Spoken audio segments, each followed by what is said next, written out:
right? What it look like? Let's see. Let's see. Let's see.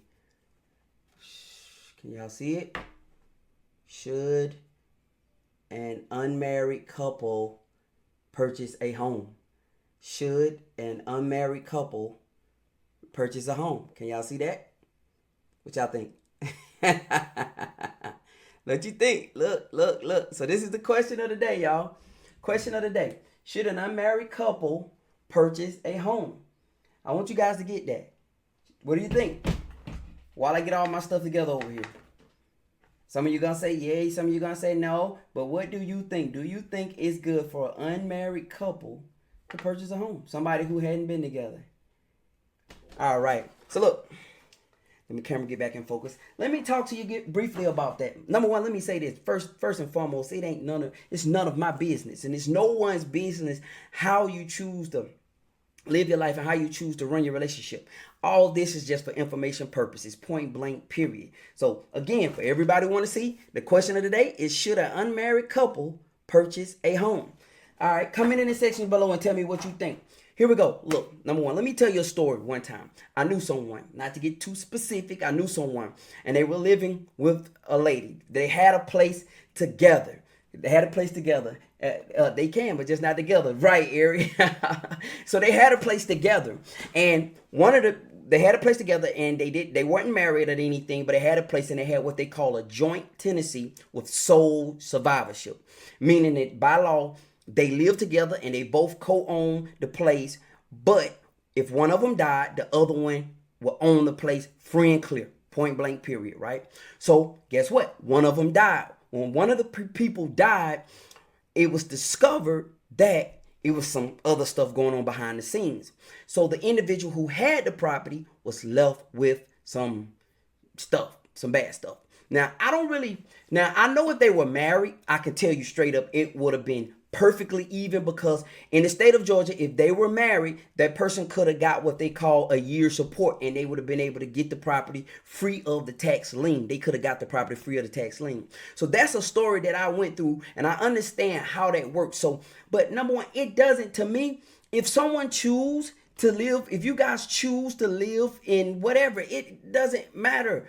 I think we're in a time now in our society where however a person choose to live, it don't really matter. It don't. It's all about you. It's all about you. So if you with someone and you guys choose to be married, or you choose to live together and purchase a home together, and you're not married, I don't think that's anybody's opinion. Is that a great financial option? I don't know. Would I do it? For me, no, I wouldn't do it, because I don't have certain protections. I know they say you could be on the deed but not on the loan. I understand all that. Me and my wife, when we first purchased our home, we were married, but she was on the deed but not the loan. But we eventually refied and got her on the loan. And what happened was, when we refied and got her on the loan, we got a better interest rate. We got a way better interest rate, because my credit was good, but with her and my credit together and both our incomes together, we were approved for more money, we were approved for a lower interest rate, and we just got a better deal. So that was a good experience for us. So a lot of people have opinions about this and opinions about that, but again, should married couples, it's all relative, it's all subjective, it's all based on what you feel, it's all based on what you decide, it's all based on what you believe. I don't believe there's one set way of doing anything. Now, I do believe there are good financial decisions and bad financial decisions, and I do believe there are great relationship decisions, and I believe there are poor relationship decisions. I do believe that. I do believe we make bad choices at some time. One of the things I want to make sure of is that I'm always financially covered, and my wife is always financially covered. Because if I die, something happened to me, I want to make sure my wife is able to get certain things. And it's for going through something like that previously, there are certain benefits that a wife has, that a spouse has, that a girlfriend or boyfriend don't have. It's if someone dies without a will, for instance, and they don't have a will, and you're not the legal spouse, trust me, you do not have no rights to that. You don't have rights. It's people in front of you There are people in front of you who have rights to the property. The kids in front of you, they got rights. Well, your name on the deed, you're good. But it's a kind of touch and go situation. I don't want to push my belief system on anybody. So whatever you choose to believe, that's fine. That's fine. That's just a question. It's fine. This is just a forum where we're going to talk and be able to express our perspectives in a non-threatening manner. You should be able to express what you feel without anybody criticizing you and ridiculing you. And in my group, if I see anybody trying to ridicule or criticize anybody for their belief, I'm getting rid of them, because that's just not the place, and this is not the place we're going to do that. We're not going to push our religious beliefs. We're not going to pull us our purpose. We're not. If someone chooses to get married or someone chooses not, there's no one in the world who can choose other than God can say that person is right or wrong. You get what I'm saying? So is it a great financial decision? I mean, I don't know. Like I said, I went through a situation similar where somebody died and they weren't married, but they own a property together. And it was kind of a tough situation. And they had a joint tenancy with sole survivorship. But listen, there was a lot of back end and stuff. So, hey, and I can tell you some things. There's been some horror stories that I've seen. Now, I can say this. I want to say this, right? Regardless of what you choose to do and how you choose to do, right? If you choose to not be married or you choose to be married, that's fine. But what you have to do always is to make sure that you are covered. Ladies, men, whatever. Make sure that your paperwork is in order. Make sure that you are protected. Don't go with that, oh, you're going to be all right. No. I need to see it in writing. All right, so you may not be married, and that's fine. If you're not married, okay. But make sure your documentation supports you, and make sure the documentation support actually you being fine. And this goes for my married couples. All right, so we start off talking about should uncoupled married couples be purchase a home? Hey, that's subjective. A lot of people in the post, we had a lot of people in the comment section that said a lot of things. Let me tell you some of the comments that so you guys can see what some of the people believe. It was some great comments in there. It was some people who said the things they believe, and it's people who say the things that, it was some people in there who said the best way to handle it is to be able to be contractual agreement, Let me tell you what it said. I'm going to go down here. I'm actually on the post itself. I meant to print them out before I did it, but you know what? Hey, we rocking and rolling. So here we go. It has probably 121 comments, but roughly half of them probably me responding. One lady said, and I think she's a real estate agent. She said it's a good question. It said basically, or should one be on the note, and both be on the warranty deed? That's a great question. Should one be on the note, but another one be on the warranty deed? I'm not a real estate expert, so this may be something, and I'm just going over the comment sections that some of the people said. One guy said, married or unmarried, it does not matter. It's how they enter into the purchase with the understanding and agreement in writing of how to dispose of the property upon separation. So I think a lot of people don't really talk about if this don't work on the front end. We don't want to talk about if this don't work. Nobody wants to discuss divorce. Nobody wants to discuss death. Nobody wants to discuss breakup. So if you are unmarried and you purchase a home, you guys definitely, this was the best comment. He says, I want to read that comment again. He said, married or unmarried does not matter. It's how they enter into the purchase and with their understanding and agreement in writing of how to dispose of the property upon separation. That was one of the best comments right there. I mean, straight up, he said some good stuff that if you're going to do it, make sure that you're protected. Paperwork is serious. If you don't have your paperwork, one person said, not unless they're married or they're getting ready to get married in the near future. One person said, flat foot, no. Like, no, I would never do it. Somebody else said, I wouldn't, but each couple has to do what works for them. That's legit, right? Regardless of what I do or what I don't do, each individual has to do what works for them. So whatever it works for you and your spouse, make sure that's what you're doing, because there's no template. I want y'all to get that. There's no template. Now, there are certain exceptions. There's certain rules. There's certain things that people, you should probably tap into. But listen, there isn't any template on life and isn't any template. No one owns the patent to success.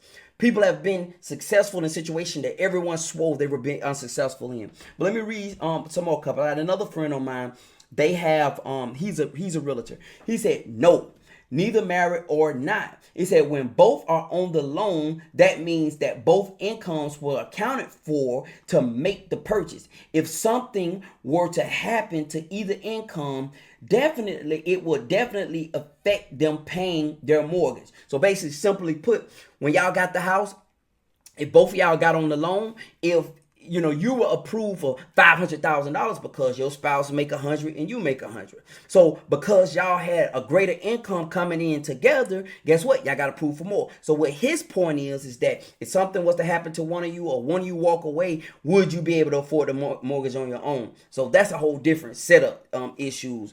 All right. So he said if only one purchases a home and something happens to either income, it possible will affect them paying the mortgage. So it's a great point. Like, he made a great point. Again, that's a lot of people said nope. Somebody said not wise. Some person said nope, and one lady said nope. I have a story to prove it. I wish she would have expounded because I would have loved to read it here. But if she said it was too long, she said, but I know I have verified proof. One person said negative, never, nope. Let's move on to. She said next, move on to the next. Absolutely not.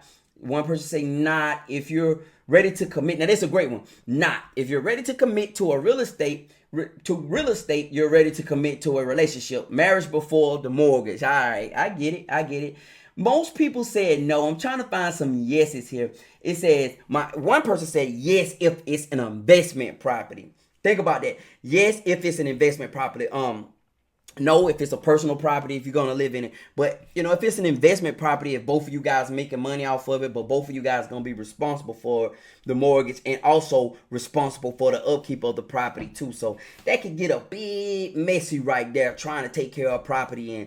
And, both of you guys are, and then especially when couples part on tough ways, because a lot of times during great times, everybody talk that great talk of, well, we're going to work it out. But then when couples get bitter and feelings get involved, people change. I'm telling you. So I don't know, but investment property, that was a great point. He said investment property. No, it says it's their decision. Great comment. It's ultimately you guys' decision. And number one, I seen someone on here who might have did it themselves. I hate judgy people. I hate people that judge other folks, who tell other people what's right and what's wrong when they're struggling to get along themselves. Nobody owns the template on life. Nobody. The very thing that people say you shouldn't do, some people have done it and been successful. And the very thing they say you should do, some people have done it and failed. So that's my whole canon on that. It says one guy said an unmarried couple should never have the privileges of a married couple because if anything happens along the way, they get burned heavily. That's a great comment and a great perspective. It's a great perspective. She said something. This one lady, she said, and it's a great follower. She said, should unmarried people have sex? Should unmarried people have kids? So to each its own. You have to do what works best for you. I can walk away and start over and perhaps even make a slight profit from the purchase of a home if things don't work out. And I've never did things the way that society says it should be done, and things turned out just fine for me. Hey, to each their own. And I respect that. I really, really, really do. I posted a question on IG and one person said, yeah, I know people that it worked for. I mean, I've known people who've been boyfriend and girlfriend forever and they stayed together. But I want to say this. That was the whole push of when the homosexuals, I hope I didn't say that, the gays were getting married. They wanted the civil rights of a heterosexual or a regular couple. That's what it was all about. They wanted to be able to tap into insurance. They wanted to be able to get some of their spouse's insurance. They wanted to be able to tap into, if this person died, they want to be able to get their pension from the job and stuff like that. So, being with somebody in a long time is an investment. And not being able to actually recover any of, it's something that they pass on and there's nothing in writing. And that's a big thing I've seen. I've seen people die with nothing in writing, and that's unfortunate. So whether you with somebody or not, that's number one. Get you a will, man. Go to LegalZoom, buy your will, or go to your favorite attorney or whoever. Get your will, and I got mine at LegalZoom, and I put it in what they call a legal vault. It's in their legal vault, and anything ever happened to me, it's there. It's separate. My wife has it. My wife has a copy of it. LegalZoom vault has it. Anybody can always get up. My wife can get up in there and get it, and it's always on file. It's legit. So I know she's gonna be protected. I want to make sure my wife is protected. So I'm gonna wrap it up for today, but I want you to finish this with my comment today. What do you think about this? Talk about it with your friends. Like, talk about it with your kids. Talk about it. Should an unmarried couple purchase a home together? Should you get a 30-year mortgage, a 15-year mortgage? Should you buy and go pick out your actual dream home with somebody? Think about that. I want you guys to kind of chew over that and talk about that and see what you come up with in your own personal discussions. I appreciate every last one of you guys who watch it live and who's going to watch it on the replay. Thank you so much. And again, this is all my opinion, and what you choose to do is totally, 1000% fine with me. I'm not a judgy person, and however you choose to live your life and whatever moves you choose to make is fine. And I don't believe anybody has the right to say anything negative against you. That goes for mama, that goes for daddy, that goes for anybody. Once you make it clear this is what I want to do, then just do it. And don't ask for anybody's advice. I think a lot of times we get ourselves in problems when we ask for advice. So don't do that. But anyway, hey, Facebook, I appreciate you guys as always for watching. I'm going to talk to you next time.